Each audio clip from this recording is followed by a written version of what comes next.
Sebelumnya, Assalamualaikum warahmatullahi wabarakatuh. Kami dari kelompok 10 akan membawakan materi yang bertemakan pengawasan terhadap profesi hukum. Masuki materi yang pertama yaitu pengertian dan ruang lingkup pengawasan. Pengertian pengawasan. Pengawasan adalah salah satu fungsi dasar manajemen yang dalam bahasa Inggris disebut controlling. Dalam bahasa Indonesia, menurut Sujamto, fungsi controlling itu mempunyai dua pandangan, yaitu pengawasan dan pengendalian.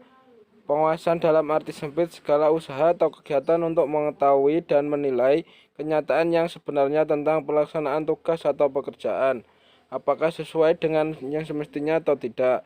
Adapun pengendalian itu pengertiannya lebih forceful daripada pengawasan, yaitu sebagai segala usaha atau kegiatan untuk menjamin dan mengarahkan agar pelaksanaan tugas atau pekerjaan berjalan sesuai dengan yang semestinya. Ruang lingkup pengawasan. Menurut Suwanto, dalam buku Asas-Asas Manajemen Sumber Daya Manusia menyebutkan ruang lingkup pengawasan sebagai berikut. Fase awal pengawasan ini dimaksudkan untuk mencegah serta membatasi sedini mungkin kesalahan yang tidak diinginkan sebelum terjadi.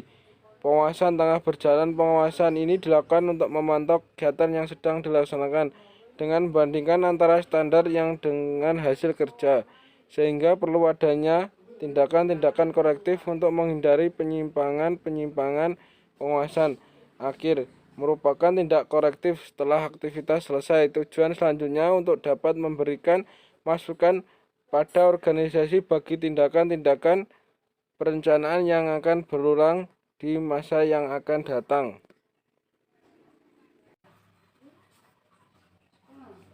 Yang selanjutnya yaitu hukum sebagai sarana pengawasan terhadap profesi hukum. UUD 1945 memberikan kekuasaan yang terikat secara hukum kepada Mahkamah Agung serta Komisi Yudisial. Mahkamah Agung melakukan pengawasan internal terhadap badan peradilan di bawahnya, sementara fungsi pengawasan eksternal dilakukan oleh Komisi Yudisial. Mahkamah Agung dapat memantau dugaan pelanggaran kode etik dan pedoman perilaku serta teknis peradilan, administrasi, dan keuangan. Mahkamah Agung juga berwenang mengawasi aparat pengadilan selain hakim. Sedangkan Komisi Yudisial hanya sebatas mantu dugaan pelanggaran kode etik dan pedoman perilaku hakim (KEPPH). Hal ini diatur di dalam pasal 39 dan pasal 40 UU Kekuasaan Kehakiman.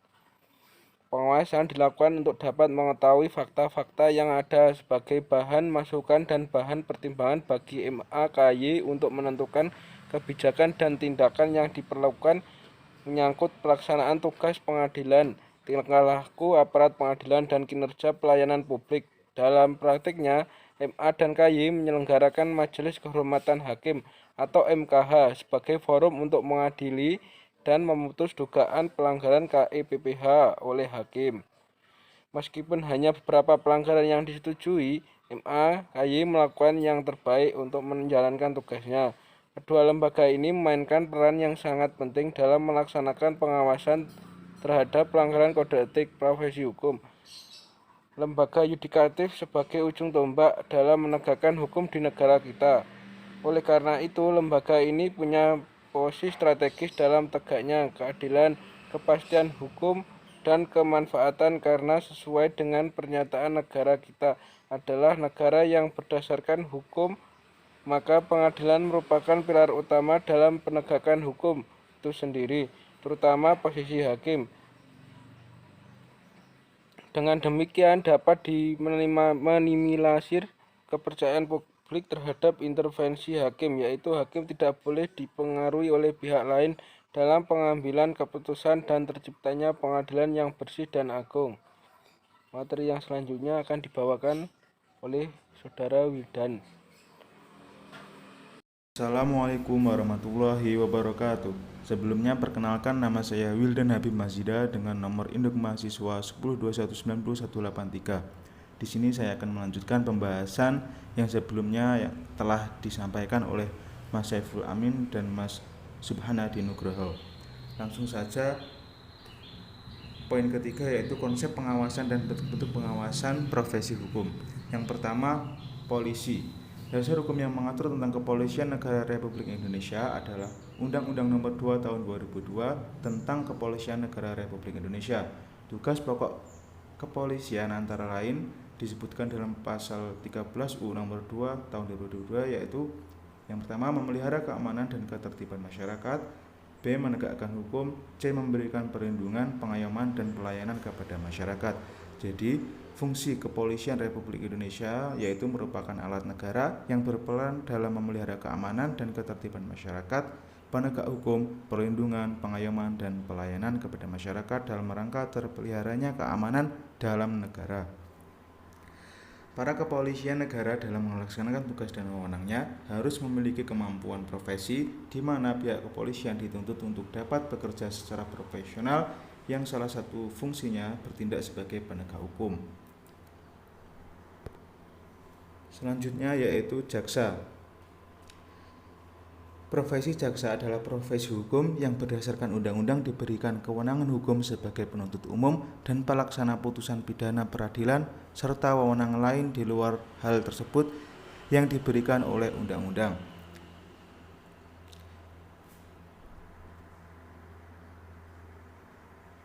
Serta di mana dalam UU tersebut beberapa pasalnya telah mengatur kedudukan jaksa sebagai penegak hukum.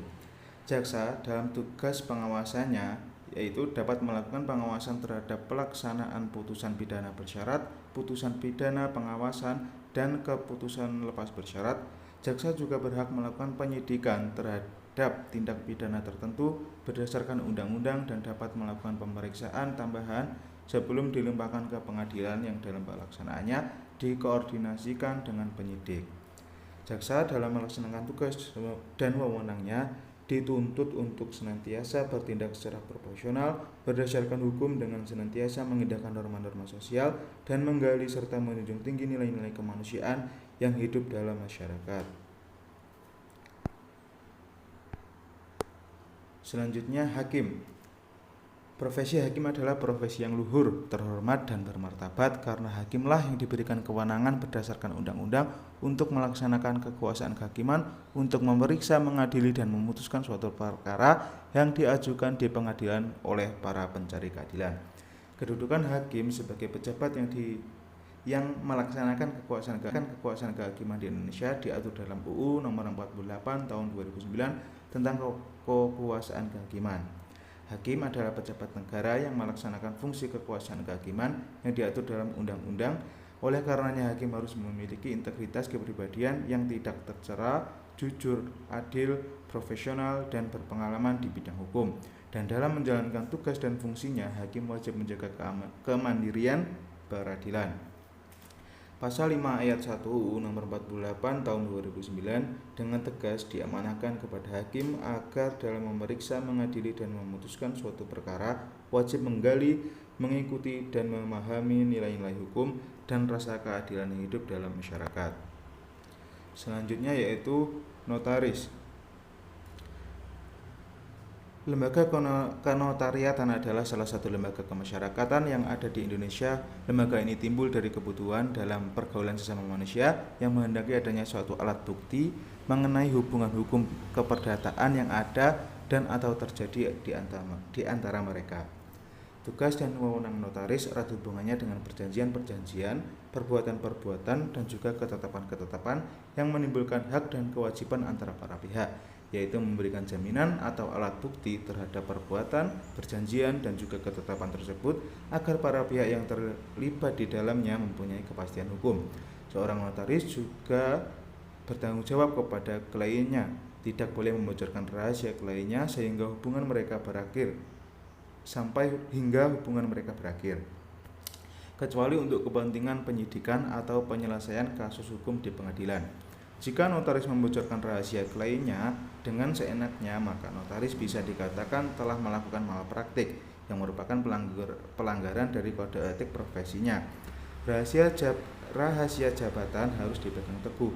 Jika terjadi pelanggaran terhadap kode etiknya, maka seorang notaris akan diberikan sanksi oleh Majelis Kehormatan Kode Etik Notaris. Selanjutnya yang kelima yaitu advokat. Undang-Undang Nomor 18 Tahun 2003 tentang advokat telah ditetapkan beberapa hak dan kewajiban yang melekat pada diri advokat. Hal tersebut tentunya untuk mendukung kedudukan advokat sebagai profesi yang mulia atau officium nobile. Penyebutan profesi mulia atau officium nobile kepada profesi advokat didasarkan pada alasan bahwa faktor menguasai ilmu pengetahuan hukum bukan merupakan modal utama bagi seorang advokat, melainkan juga harus memiliki nilai kejujuran dan panggilan nurani. Secara prinsipal,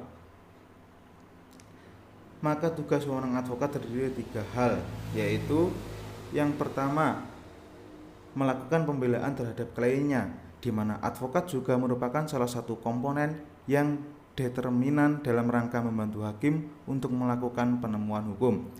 Lalu yang kedua, bertindak